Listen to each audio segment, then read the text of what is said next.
The TTIP negotiations remain extremely complex and pushed for time given the political pressure to get something signed by 2016. Now, what do you think is achievable and feasible in that time? And what does it mean in terms of where Europe and the US need to make the biggest compromises in order to meet in the middle?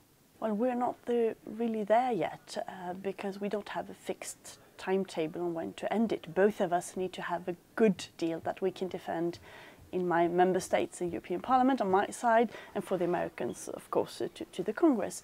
So we have been working very hard to get done with the more technical issues that are very important in order to identify the final political ones. We hope that we can achieve so much progress before the summer that in the fall we can really go into the difficult ones. Since the EU publishes all its text, if the US published text, there would be seen to be, quite a bit of, common areas. And this would, whether there can be an agreement that these areas are formally agreed between the US and Europe, yes, possibly so, but it's not going to be implemented until other topics are also dealt with. I would say that indeed the first issue is the political will.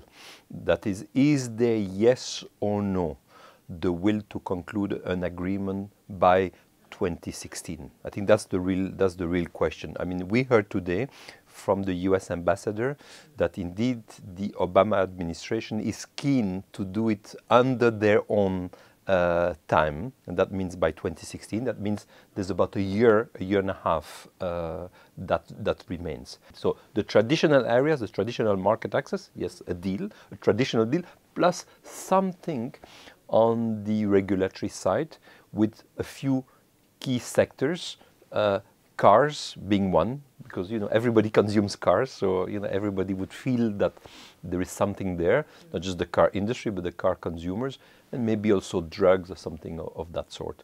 So on the United States side, I regret to say, but it's quite clear, we will not liberalize maritime.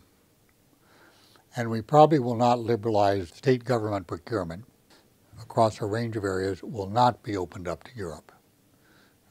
So I would regard those as kind of U.S. areas which will get this name of red lines.